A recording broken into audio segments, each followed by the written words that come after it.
A crystal wine glass shatters against hardwood, silencing the dining room. Scent of roasted rosemary violently collides with cheap vanilla perfume. Betrayal doesn't roar, it slithers under the table, brushing a bare foot against a married man's calf, waiting for the devastating hum of a playback screen. The air conditioning unit in the living room had been rattling since Tuesday, a mechanical death rattle that did absolutely nothing to cut the July humidity. It was the kind of heat that made your skin feel one size too small, sticky and irritable. I was in the kitchen, aggressively shoving sprigs of bruised rosemary into the cavity of a 3-pound chicken. My hands were slick with olive oil and crushed garlic. I hated hosting dinners in the summer. I hated the way the oven turned our cramped, shotgun-style house into a kiln. But mostly, tonight, I hated that I was cooking for my sister. Daphne wasn't just a guest. She was a weather event. You didn't invite her over. You braced for her. She was 28, 2 years my junior, and chronically allergic to adulthood, where I was the reliable one, the one who paid the mortgage, married the steady guy, and remembered our mother's birthday. Daphne was the beautiful disaster. She drifted from crisis to crisis, leaving a trail of maxed-out credit cards and exhausted ex-boyfriends in her wake. "Do we have enough ice?" Tom asked, his voice pulling me from my resentment. I looked up. My husband was leaning against the doorframe, a towel slung over his shoulder. He had just finished showering after spending 6 hours crawling through the attic, rewiring the house's security and network systems. Tom was an AV and security specialist for high-end commercial builds. He spoke in voltages and bandwidths, a quiet, methodical man who found comfort in things that could be fixed with a soldering iron.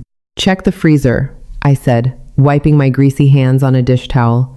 "And if she brings another bottle of that gas station Moscato, I'm pouring it down the sink." Tom offered a tight, sympathetic smile. "Be nice. She just got dumped again." "She didn't get dumped, Tom. She got caught texting her boss's husband." Tom didn't argue. He just opened the freezer, pulled out the plastic tray, and began cracking ice cubes into a glass pitcher. The sharp, violent crack of the ice was the only sound in the room for a moment. I watched the muscles shift in his back beneath his gray t-shirt.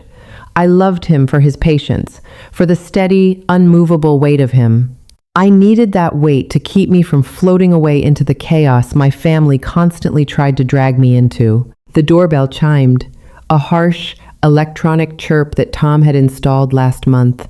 "Showtime," I muttered. When I opened the front door, the suffocating summer air hit me first, followed immediately by a suffocating cloud of synthetic vanilla. Daphne stood on the porch, wearing a silk slip dress that belonged on a beach in Ibiza, not a residential street in Ohio. Her blonde hair was artfully messy, her mascara slightly smudged in a way that screamed tragic vulnerability. "Chloe," she sighed, falling into me for a hug. Her skin was damp with sweat, her collarbone sharp against my shoulder. She smelled like cheap perfume, stale cigarettes, and desperation. "Hey, Daph, come in. It's hot out there." I peeled her off me, stepping back to let her into the narrow hallway. She kicked off her sandals, leaving them haphazardly in the middle of the runner rug. "God, your house smells amazing. Is that garlic? I haven't eaten a carb in 3 days." "I'm literally starving." She didn't wait for a response, breezing past me into the kitchen. By the time I closed the front door and followed her, she was already draped over the kitchen island, dangerously close to the hot stove, looking up at Tom through her eyelashes. "Tommy," she purred. She always called him Tommy. He hated it. I hated it. "Look at you, all domestic. Making ice." Tom placed the pitcher on the counter, taking a subtle, deliberate half-step back. "Hey, Daphne, rough week?" She let out a theatrical groan, resting her chin on her hands. The neckline of her dress dipped low, the thin silk clinging to her chest. "You have no idea. Men are just. They're garbage, Tommy. Present company excluded, obviously. You're like the last good one. Chloe is so ridiculously lucky." She shot a glance at me as I walked into the kitchen, her smile bright and entirely hollow. I felt that familiar, ugly knot tighten in my stomach. It wasn't jealousy, exactly. It was exhaustion. Daphne didn't want my life. She thought my life was boring. She thought paying bills and roasting chickens on a Friday night was a tragic waste of youth, but she desperately wanted the attention that came with it. She wanted to know that if she reached out, she could take what was mine, just to see if she could. "Dinner will be ready in 20, I said, my voice flatter than I intended. "Can you set the table, Daff?" She sighed, a heavy, put-upon sound, and pushed herself off the island. "Sure, put the tragedy case to work." As she walked toward the dining room, her bare feet padding softly against the hardwood, Tom met my eyes over the island. His expression was completely blank, but he gave a faint, almost imperceptible shake of his head. "Just get through the night," his look said. I turned back to the oven, pulling open the door to baste the chicken. The heat hit my face like a physical blow. The skin of the bird was blistering, popping as the hot fat rendered down. I spooned the juices over the meat, the sizzle loud in my ears, trying to drown out the sound of Daphne humming in the next room, the clinking of our good wine glasses ringing like tiny warning bells. By the time we sat down to eat, the tension in the room had thickened into something you could chew on. The dining table was small, a heavy oak piece we'd found at a flea market, which meant the three of us were sitting much too close together. Tom was at the head of the table, facing the window. I sat on his right. Daphne sat on his left. The heat from the roasted chicken radiated from the center of the table, mixing with the humidity. The condensation on my water glass was pooling onto the wood. I wiped it away with my thumb, staring at the wet streak it left behind. Daphne was on her third glass of wine. She hadn't brought Moscato, thankfully, but she was making quick work of the heavy Cabernet I had opened. Her cheeks were flushed, a dull red spreading down her neck and across her chest. "I just don't understand why it's so hard to find someone who actually listens," Daphne was saying, her voice climbing in pitch. She was pushing a piece of broccoli around her plate with the tines of her fork. Like, is it too much to ask for a guy to ask about my day? But no, it's always about them, their stupid jobs, their stupid golf swings. She took a sloppy bite of chicken, chewing with her mouth slightly open. "You guys don't get it. You've been marooned on Married Island for, what, 4 years?" "5, Tom said mildly. He was eating with machine-like efficiency, his eyes fixed on his plate. He hadn't looked at Daphne in 10 minutes. "5, she echoed, dragging the word out. "God, 5 years of the exact same routine. Don't you guys ever get bored? Like, violently bored?" "We like our routine," I snapped, the words out of my mouth before I could filter them. I took a sharp breath, trying to dial back the venom. "It's peaceful. You should try it sometime. The peace, I mean. Not the boredom." Daphne's eyes flashed. The victim persona slipped for a fraction of a second, revealing the sharp, calculated malice underneath. Then she laughed, a bright, chiming sound that made my teeth ache. "Oh, Chloe, you were born 50 years old," she teased, reaching across the table to pat my hand. Her fingers were cold from her wine glass. I pulled my hand away to pick up my napkin, pretending I needed to dab my mouth. "I'm just saying," Daphne continued, shifting her gaze back to Tom. "I envy it, I really do. Having a rock, someone who just handles things." She leaned forward, bracing her elbows on the table. The silk dress gaped open again. She didn't adjust it. "You handle things, don't you, Tommy?" Tom finally looked up from his plate. He set his fork down, the metal clinking loudly against the ceramic. "I fix things when they're broken," he said, his voice completely devoid of inflection. "Pass the salt, please." Daphne smiled, a slow, lazy smirk, and slid the salt shaker across the wood. I watched the exchange, a cold sweat breaking out at the base of my neck. My heart was thumping, a slow, heavy rhythm against my ribs. Something was wrong. It wasn't just Daphne's usual desperate flirting. It was targeted. It was aggressive. And Tom was acting like a piece of granite. He wasn't shutting her down with his usual polite, dismissive jokes. He was just enduring it. I reached for my wine glass, but my hand was shaking slightly. My fingers brushed the stem, knocking it off balance. The heavy crystal tipped, splashing a dark red arc of Cabernet across the oak table and off the edge, right into my lap. "Shit!" I hissed, pushing my chair back as the cold wine soaked through my linen pants. "Oh, careful," Daphne sang out, entirely unhelpful. "I've got it," I muttered, grabbing my cloth napkin and dropping to my knees to wipe the spill off the hardwood floor before it stained. The space under the table was a shadowy cave, smelling of floor wax and dust. I dabbed frantically at the puddle of wine, the red liquid soaking into the white fabric of the napkin, turning it a violent shade of crimson. As I reached further under the table to catch a stray drip, my eyes adjusted to the dim light. I stopped breathing. There, inches from my face, was Tom's leg. He was wearing dark jeans, his foot planted flat on the floor in a heavy work boot.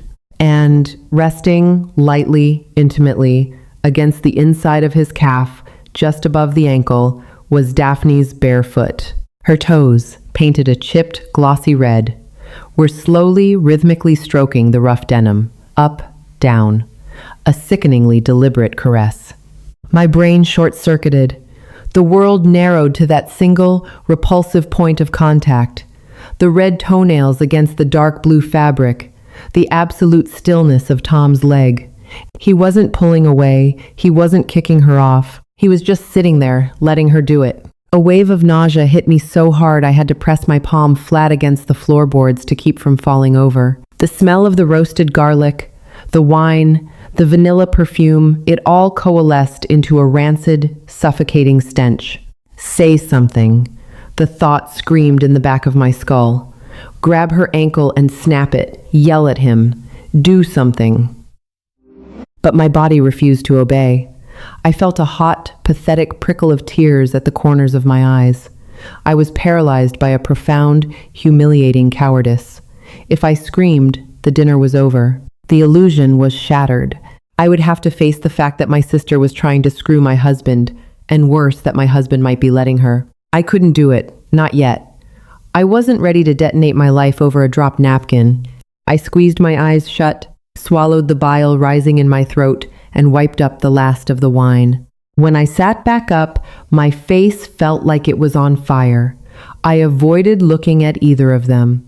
"All clean," I said, my voice sounding thin and reedy like it belonged to a stranger. "You okay, Chloe?" Daphne asked, taking a leisurely sip of her wine. "You look pale." "I'm fine," I lied, gripping the edge of the table so hard my knuckles turned white. "Just hot. It's really hot in here." I glanced at Tom. He was staring at me. His dark eyes were intense, analyzing my flushed face, the tremor in my hands. He knew something was wrong, but he didn't say a word. He just picked up his knife and went back to slicing his chicken. The rest of dinner was a blur of mastication and misery. I pushed food around my plate, the texture of the chicken turning to sawdust in my mouth. Daphne carried the conversation entirely on her own, monologuing about a girl's trip to Nashville she couldn't afford, and a bartender who hadn't texted her back. Every time she laughed, every time she shifted in her chair, I visualized her foot rubbing against Tom's leg beneath the table. The image burned behind my corneas. I tried to study Tom's face for any sign of guilt, pleasure, or discomfort. But he was a vault. He nodded at the right intervals, murmured non-committal agreements, and kept his hands visible on top of the table. Why isn't he stopping her? The thought was a corrosive acid, eating away at the foundation of everything I thought I knew about him. Is this a game they play? Has this happened before? When the plates were finally cleared, pushed to the center of the table in a greasy, chaotic pile, the walls of the dining room felt like they were shrinking. I needed air. I needed to get away from the smell of vanilla and the sound of her voice. "I'm going to get the tart from the fridge," I announced, pushing my chair back so abruptly it screeched against the floor. "Ooh, dessert?" Daphne clapped her hands together. "Do you want me to help?" "No," I said, a little too sharply. "Just stay here, talk to Tom." The words tasted like poison, a horrific test I was setting up for my own husband. If I left them alone, what would they do? I walked into the kitchen, the swinging door shutting behind me with a soft thud, cutting off the dining room. But I didn't go to the fridge. I kept walking, slipping down the narrow hallway that led to the laundry room and the half bath. I locked the bathroom door behind me and braced my hands on the porcelain sink, staring into the mirror above it. I looked terrible. My hair was plastered to my forehead with sweat, my eyes wide and feral. A dark, jagged wine stain bloomed across the front of my pants like a wound. I turned on the cold tap, letting the water run, splashing it on my face and neck. The shock of the cold did nothing to slow my racing heart. I leaned in close to the glass, whispering to my own miserable reflection. "What are you doing? Are you insane?" I was hiding in my own bathroom while my sister threw herself at my husband in the next room. I was acting like the pathetic, betrayed wife in a bad soap opera. The anger finally started to break through the shock, a hot, bright fury replacing the nausea. I was furious at Daphne for her boundless, selfish entitlement. But more than that, I was furious at Tom. How dare he sit there? How dare he let her touch him in our house, at our table? I turned off the tap. The sudden silence in the bathroom was deafening. I grabbed a hand towel, pressing it to my dripping face. Through the thin drywall, I could hear the muffled murmur of their voices. I strained my ears, holding my breath. I couldn't make out the words, but the tone was unmistakable. Daphne's voice was low, conspiratorial.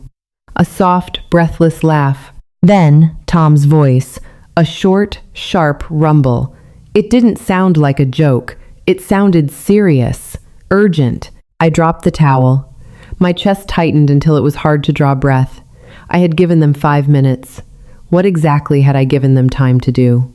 I unlocked the bathroom door and walked down the hallway, my steps heavy and deliberate. I wasn't sneaking anymore. I wanted them to hear me coming. I wanted to catch them. As I pushed through the swinging door into the kitchen, the voices in the dining room abruptly stopped. The silence that followed was heavy, guilt-ridden, and absolute. I grabbed the lemon tart from the fridge, a prop to justify my absence, and marched into the dining room. The atmosphere had shifted entirely. The air was charged, crackling with an ugly electricity. Daphne was sitting back in her chair, her arms crossed defensively over her chest. The smug, lazy smirk was completely gone from her face. Instead, she looked flushed, agitated, and undeniably angry. Her chest was heaving under the silk dress. Tom was leaning back in his chair too. But unlike Daphne, he looked entirely relaxed. The stony, stoic mask he had worn all through dinner had vanished. He was staring at Daphne with an expression of cold, clinical disgust. His phone was resting flat on the center of the oak table, directly between his plate and hers. I froze at the head of the table, the heavy ceramic tart dish in my hands. I looked from Daphne to Tom, trying to decipher the battlefield. "What's going on?" I asked, my voice steadying, the anger anchoring me. Daphne didn't look at me. She glared at Tom, her jaw tight, a muscle twitching near her eye. "Your husband," she spat, her voice venomous and trembling, "is a psycho, a literal creep." I blinked, confused. I looked at Tom. Tom slowly lifted his gaze from Daphne to me. He didn't look guilty. He looked exhausted and profoundly sad. "Put the tart down, Chloe," he said quietly. "Tom, what did you do?" I demanded, the memory of her foot on his leg flashing in my mind. "Why is she calling you a creep?" Tom reached out, his thick, calloused fingers tapping the black screen of his smartphone. The screen lit up, casting a pale, bluish glow across the wood. "I didn't do anything," Tom said, his voice dropping an octave, carrying the heavy, unmovable weight of a judge delivering a sentence. "But I think you need to see exactly what your sister just tried to do while you were in the kitchen." He slid the phone across the table. It stopped an inch from my fingers. On the screen, a crystal-clear, high-definition video was paused. The angle was wide, taken from the upper corner of the dining room. It showed the entire table, the 3 empty chairs, and the 2 people still sitting there. Tom had finished the security camera installation this afternoon, and he had turned them on. I stared at the black rectangle of the phone resting on the wood, feeling a sudden, intense urge to throw it out the window. The device felt heavy with gravity, warping the very air around the dining table. My fingers felt numb, detached from my body, as I reached out and pulled the phone toward me. The screen was warm from Tom's pocket. In the top right corner, a digital timestamp glowed in stark white numbers, 8:14 and 22 seconds p.m., just 3 minutes ago. The exact amount of time it took me to walk to the bathroom, splash water on my face, and walk back. I hit the small, triangular play button. The video filled the screen in razor-sharp, high-definition color. The new camera was tucked discreetly in the crown molding near the air vent, a blind spot I hadn't even noticed when Tom was working up there. On the tiny screen, the dining room looked strangely sterile. In the video, the kitchen door swung shut behind me. The digital Tom and Daphne were left alone. For 10 seconds, nothing happened. The audio picked up the hum of the refrigerator and the faint, rhythmic ticking of the wall clock.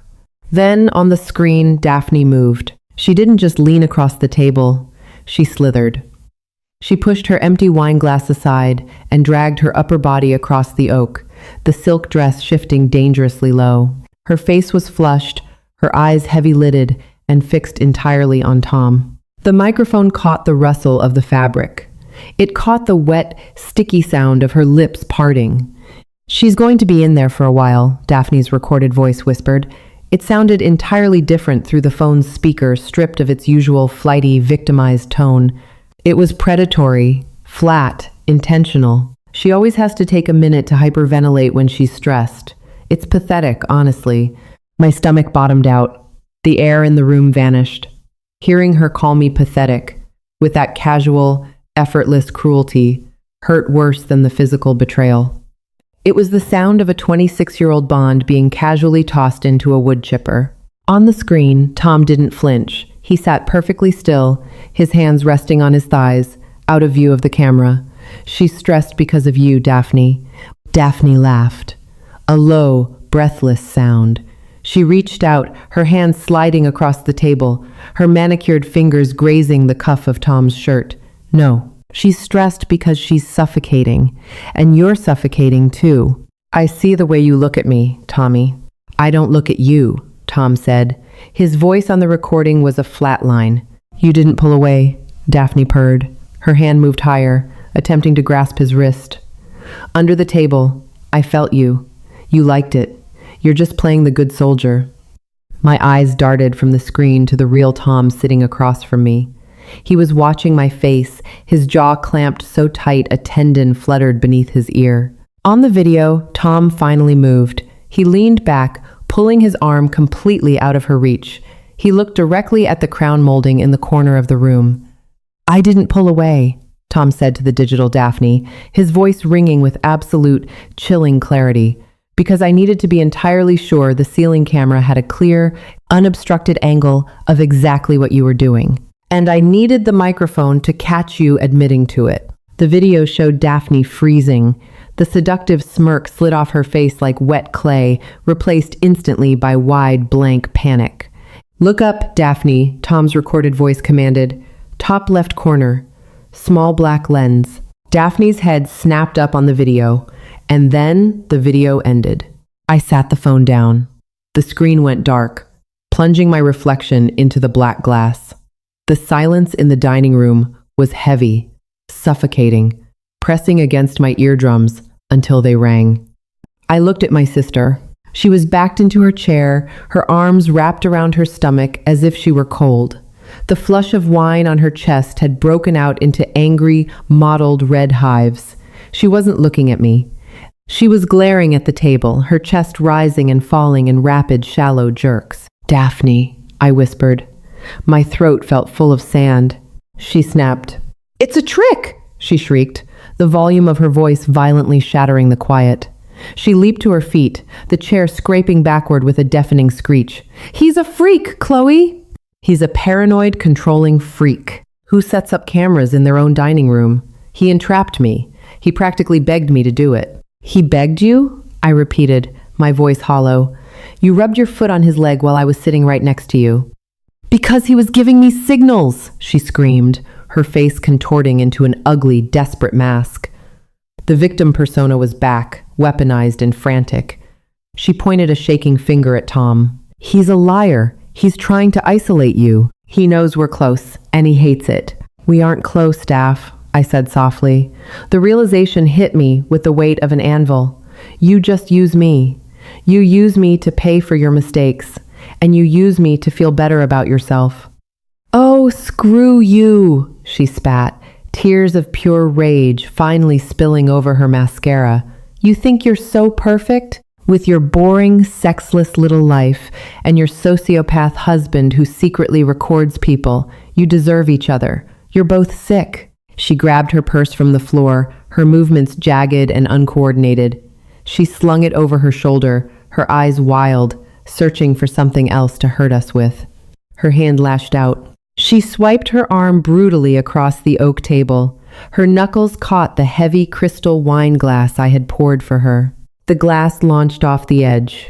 It shattered against the hardwood floor. The sound was sharp and violent, a crystalline explosion that echoed in the small room. The heavy Cabernet splashed across the floorboards, looking horribly like dark, oxidized blood, splattering against the white baseboards. The scent of roasted rosemary violently collided with the sharp tang of alcohol and her cheap vanilla perfume, creating a cloying, metallic stench that made my stomach heave. Daphne didn't even look down. She turned on her heel and stormed out of the dining room. A second later, the heavy oak front door slammed shut with enough force to rattle the framed pictures on the hallway wall. Then, there was nothing but the hum of the rattling air conditioner and the sound of my own ragged breathing. The front door's slam felt like a punctuation mark at the end of a very long, very exhausting sentence. I didn't move. I stared at the puddle of wine soaking into the grooves of the hardwood floor. Shards of crystal glittered under the warm overhead light, sharp and jagged, scattered across a 5-foot radius. It was a mess. It was always a mess when Daphne left. I slowly pushed my chair back, avoiding the glass, and walked into the kitchen. I moved with mechanical detachment. I opened the utility closet. I pulled out the broom and the metal dustpan. I grabbed a roll of paper towels and the heavy-duty hardwood cleaner. When I walked back into the dining room, Tom hadn't moved. He was still sitting at the head of the table, his hands resting on his thighs. He looked utterly depleted. The stoic, unreadable mask he had worn all night had finally cracked, leaving behind a profound, bone-deep weariness. I knelt on the floor, the rough grain of the wood pressing into my knees. I started sweeping. The glass made a dry, scraping sound against the metal dustpan. "Leave it," Tom said quietly. "I'll get it." "I've got it," I replied, my voice devoid of emotion. I swept another pile of crystal into the pan. Tom let out a slow, heavy breath. He pushed his chair back, stood up, and knelt on the floor across from me. He didn't try to take the broom. He just reached out and began picking up the larger pieces of glass with his bare hands, placing them carefully into the dustpan. We worked in silence for a minute, just two people crawling on the floor, cleaning up the wreckage. "You let her touch you," I said. I hadn't planned to say it. It just fell out of my mouth, raw and unpolished. I didn't look at him. I kept my eyes fixed on a tiny sliver of glass near his boot. Tom stopped moving. A jagged piece of crystal was pinched between his thumb and forefinger. "Yes," he said. He didn't offer a qualifier. He didn't offer an excuse. "Why?" I asked, my voice finally trembling. The numbness was wearing off, making way for a cold, creeping anger. "Why didn't you just kick her under the table? Why didn't you stand up? Why did you sit there like a piece of stone and let my sister rub her foot on your leg while I was sitting 2 feet away?" Tom carefully placed the shard into the pan. He wiped his hands on his jeans and looked at me. His dark eyes were filled with a harsh, uncompromising reality. "Because if I had kicked her away under the table," Tom said, his voice low and steady, "she would have pulled her foot back, smiled at you, and asked you to pass the salt. And if I had stood up and told you what she was doing, what would she have done, Chloe?" I swallowed hard. "She would have denied it. She would have called me crazy," Tom corrected. "She would have said I bumped into her. She would have cried. She would have told you I was making her uncomfortable." He leaned forward slightly, closing the distance between us. I could smell the faint trace of ozone and copper from the electrical work he had done earlier, cutting through the scent of the spilled wine. "And what would you have done?" he asked. It wasn't an accusation. It was a genuine, Agonizing question. I closed my eyes. A hot tear slipped down my cheek, burning against my skin. I hated the question because I knew the answer, and he knew the answer. I would have tried to keep the peace, I whispered. You would have made an excuse for her, Tom said softly, the truth of it landing like a physical blow. You would have said, she's just lonely, Tom. She doesn't know boundaries, Tom. Don't make a big deal out of it. You've spent your entire life throwing yourself over puddles so she doesn't have to get her feet wet. If it was just my word against hers, she would have planted a seed in your head that I was a creep. And it would have grown. I opened my eyes and looked at him. Really looked at him. I saw the faint gray creeping into his temples. I saw the tight lines of stress around his mouth. Has she done this before? I asked. My stomach twisted into a knot so tight it hurt to breathe. Tom looked away. He stared at the wall, his jaw working. Not like tonight, never this overt. But, yeah, little things. Brushing past me in the hallway when you were upstairs. A hand lingering too long on my waist when you were looking the other way. Whispered comments when your back was turned. And you never told me. I told you once, Tom reminded me gently. 3 years ago, after your dad's funeral, she cornered me in the kitchen and told me I was the only real man she knew. I remembered Tom coming to me, looking uncomfortable, telling me what Daphne had said. And I remembered exactly what I had told him. She's grieving, Tom. She's drunk. She doesn't mean it. Just ignore her. The memory tasted like bile. I felt a wave of profound, suffocating shame. I had prioritized my dysfunctional, chaotic sister over my husband's comfort. I had trained him to believe that he couldn't come to me with the truth unless he had bulletproof, high-definition evidence. I needed the camera, Chloe, Tom said, pulling my attention back to the present. He wasn't apologizing. He was explaining the desperate mathematics of his survival. I knew she was escalating. I knew she was going to try something tonight because she just got dumped, and she needed to prove she could take something that belonged to someone else. I needed you to see it. Not hear it from me. See it. With your own eyes. Because if you didn't see it, you would have never let her go. I looked down at the dustpan. It was full of shattered glass and soaked in red wine. He was right. That was the most devastating part of all. He was absolutely right. If he had just told me, Daphne would have spun a web of tears and gaslighting, and I would have been caught right in the middle, torn between my loyalty to my blood and my love for my husband. Tom hadn't just exposed Daphne tonight. He had exposed me, too. He had exposed my cowardice, my pathological need to fix my sister at the expense of my own peace. It was cold, Tom, I said, my voice thick with unshed tears, sitting there, recording it, treating it like a sting operation. It terrifies me that you can be that cold. I know, he said. He reached out, his rough, calloused hand gently covering mine on the handle of the broom. It terrified me too, but I wasn't going to let her blow up my marriage. I refuse to be collateral damage in Daphne's tragedy. I looked at his hand covering mine, the steady, unmovable weight of him. He wasn't a perfect man. He was a man who had been pushed into a corner by a chaotic force, and he had used the only tools he had to dismantle it. I slipped my hand out from under his.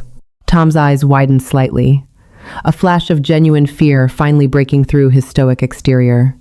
He thought he had lost. He thought the clinical nature of his proof had broken us anyway. Instead of pulling away entirely, I reached for the roll of paper towels. I tore off a thick wad, handed it to him, and tore off another for myself. Wipe the floor, I told him, my voice cracking but gaining strength. Before the wine stains the wood permanently. Tom let out a breath that sounded like a dry sob. He took the paper towels and pressed them into the dark red puddle. We didn't say anything else.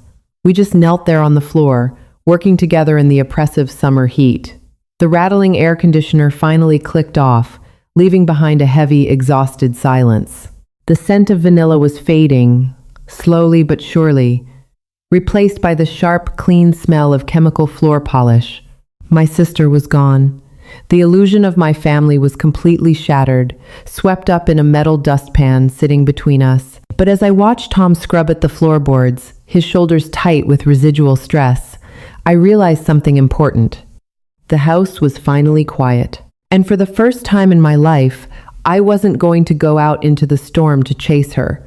I was going to stay right here, on my knees, and finish cleaning up my own home. If this story resonated with you, please hit that like button, share it with someone who understands the messy, complicated reality of family boundaries, and subscribe to the channel for more deeply human, grounded storytelling. Your support helps bring these raw, honest narratives to life. Leave a comment down below. How would you have reacted if you saw that video? I read every single one, and I'd love to hear your take on Chloe's impossible situation. See you in the next video.